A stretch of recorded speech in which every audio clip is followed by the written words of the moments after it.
Ya ayyuhalladzina amanu sabiru wa sabiru wa rabitu wattaqullaha la'allakum tuflihun. Wahai orang-orang yang beriman, bersabarlah kamu, yakni dalam menghadapi segala kesukaran, dalam mengerjakan perkara kebaikan. Wasabiru, sabar juga. Wasabiru ni sabar juga. Baik, kita lihat dulu yang mana dalam ayat ini Allah Ta'ala sebut 4 perkara. Isbiru, sabiru, rabitu, ittaqu. Takut kepada Allah. Yang pertama, Allah Ta'ala kata, wahai orang-orang yang beriman, bersabarlah kamu. Maksud bersabar di sini, kata ulama as-sabru, sabar itu terbahagi kepada 3. Yang pertama disebut as-sabru fit ta'ah, sabar dalam melakukan ketaatan kepada Allah. Sabar dalam sembahyang, sabar dalam bersedekah. Termasuk sabar ni ialah istiqamah, buat secara istiqamah. Sabar dalam menuntut ilmu. Kalau tak sabar, belajar sekejap, tembak lagi. Itu tak sabar.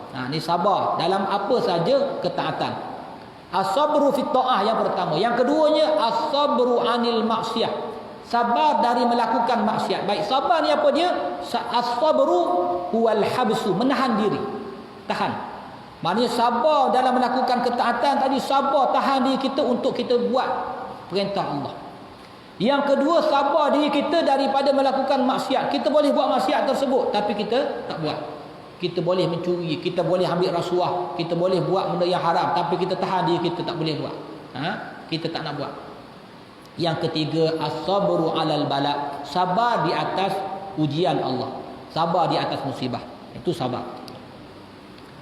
Manakala yang kedua Allah Ta'ala sebut, ya ayyuhalladzina amanu sabiru wa sabiru.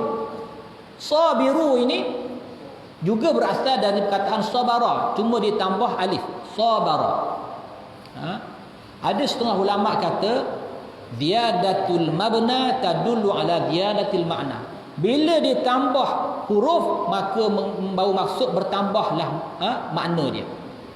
Maknanya isbiru tu sabar. Kalau sabiru tu sabar yang lebih lagi daripada sabar pertama. Maknanya kena sabar sungguh-sungguh.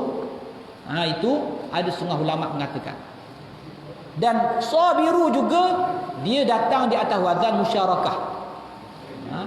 Wazan musyarakah ni macam mana? Maknanya daripada dua pihak. Contoh macam kalau perkataan qatala, bunuh. Tapi qatala, bunuh membunuh. Daripada dua pihak. Orang ni nak bunuh orang ni bunuh orang ni. Maka qatala, qital. Qital tu apa dia? Peperangan. Baik, peperangan ni apa dia? Peperangan ni dua pihak saling nak bunuh antara satu sama lain. Dari perkataan qatala tadi. Jadi sama juga macam nasaha, nasihat. Orang ini bukan daripada satu pihak. Orang ni nasihat A, nasihat B, B nasihat A. Tawasa, dak. Wa tawasau bil haq wa tawasau bis sabr. Tawasa ni atas wazan tadilah. Atas wazan sabara. Sabar maknanya daripada pihak orang Islam dan daripada pihak musuh. Maknanya sabiru di sini ialah sabar dengan kekuatan lebih daripada kesabaran musuh.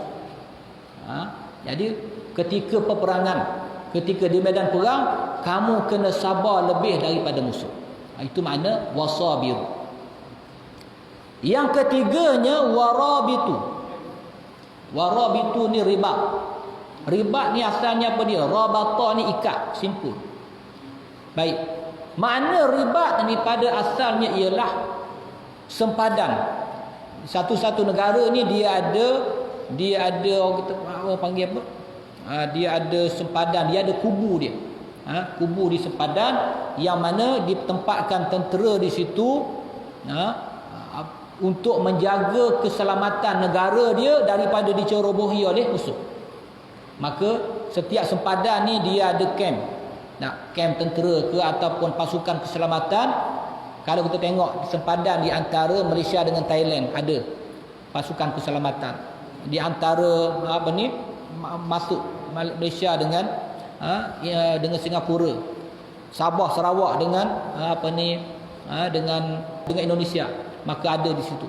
Maka yang itu dipanggil riba, suhur, maknanya di sempadan.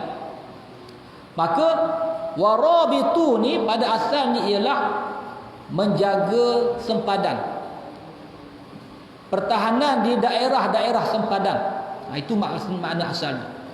Yang mana al-murabatah, dalam ayat ini Allah Ta'ala sebut yang pertama tadi sabar dalam melakukan perintah Allah, sabar dalam daripada melakukan maksiat, dan sabar menghadapi musibah. Kemudian al-musabarah lil a'da, ay musabaqatuhum ila tahammulis syada'idi wal makarih wa musabaratul anfusi wal hawa. Maknanya dalam menentang musuh ini kamu kena sabar. Sebab kalau kamu susah, mereka susah juga. Allah Ta'ala sebut dalam Quran, wala tahinu fi ibtigha'il qaum in takunu ta'lamuna fa innahum ya'lamuna kama ta'lamun. Hendaklah kamu sabar, jangan lemah dalam menghadapi kaum kafir, orang yang menentang Islam. In takunu ta'lamun, kalau kamu luka, kamu penat, fa innahum ya'lamuna kama ta'lamun, mereka juga sakit, mereka penat sebagaimana kamu juga. Tapi kelebihan kamu, wa tarjuna minallahi ma la yarjun, kamu mengharapkan Allah di saat mereka tidak mengharapkan Allah Subhanahu wa taala. Jadi orang beriman ini Allah Ta'ala perintahkan mereka kena sabar lebih daripada musuh mereka. Itu makna sabiru. Manakala warabitu ialah al-murabaqatu fi sughur isti'dadan li liqa'il adu wa fil masajid. Baik, murabatah ini juga adalah bertahan di sempadan dan juga bertahan di masjid. Walaupun asalnya digunakan di sempadan untuk menjaga pertahanan negara, keselamatan negara, sebagaimana Nabi sebut kelebihan dia, ribatu yaumin fi sabilillah khairum minad dunya wa ma fiha. Berjaga untuk menjaga keselamatan negara ni sehari berada di ribat, di sempadan itu pada jalan Allah adalah lebih baik dari dunia dan segala isinya. Sehari habiskan masa dia untuk mempertahankan negara, keselamatan orang Islam, maka kelebihan jihad yang dilakukan lebih daripada dunia dan apa yang ada di dalamnya. Begitu juga dalam satu hadis yang lain Nabi sebut, ribatu yaumin wa lailatin khairun min siyami syahrin wa qiyamih. Sehari berada di medan perang itu, sehari dan sehari semalam, adalah lebih baik daripada puasa sebulan dan qiyam di malamnya. Siang hari puasa sebulan, malamnya qiyamul lail. Maka orang yang berjihad sehari semalam itu lebih besar pahalanya daripada orang yang tak pergi berjihad, yang dia puasa sehari sebulan, siangnya sebulan, malamnya sebulan dia qiyamul lail. Menunjukkan besarnya pahala. Namun di sana digunakan juga ribat ini sebagaimana yang disebut oleh Nabi sallallahu alaihi wasallam, bahawa ribat juga ialah orang yang menjaga ibadah mereka. Sebagaimana dalam satu hadis Nabi sallallahu alaihi wasallam sebut, ala adullukum ala ma yamhullahu bihil khataya wa yarfa'u bihil darajat.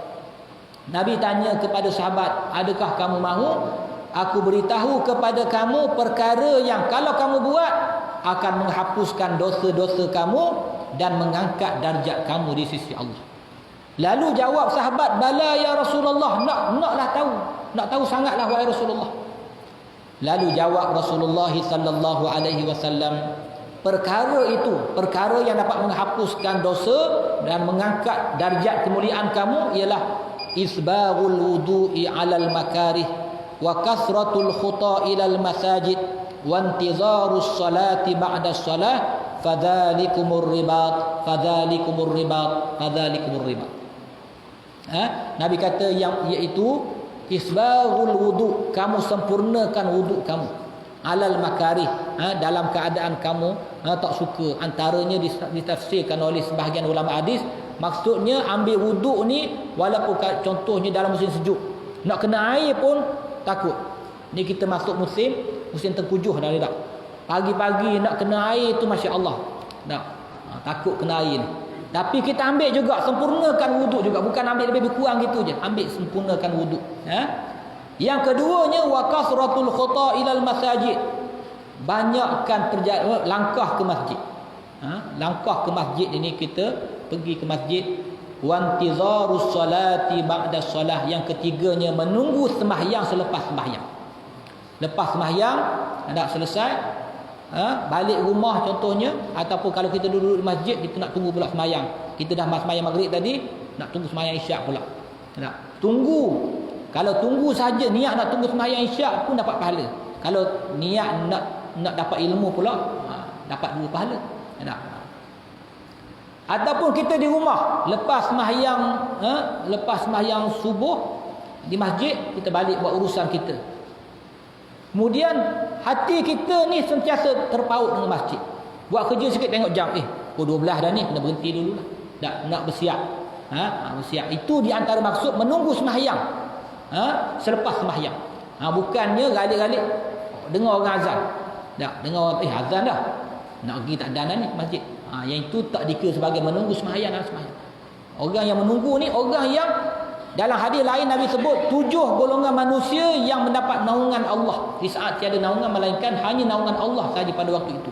Salah satu ialah warajulun qalbuhu mu'allaqun bil masajid. Lelaki yang hatinya sentiasa terpaut dengan masjid. Maknanya dia sentiasa menunggu-nunggu lepas satu sembahyang. Maka Nabi kata fadzalikumur ribat. Itulah sebenarnya ribat.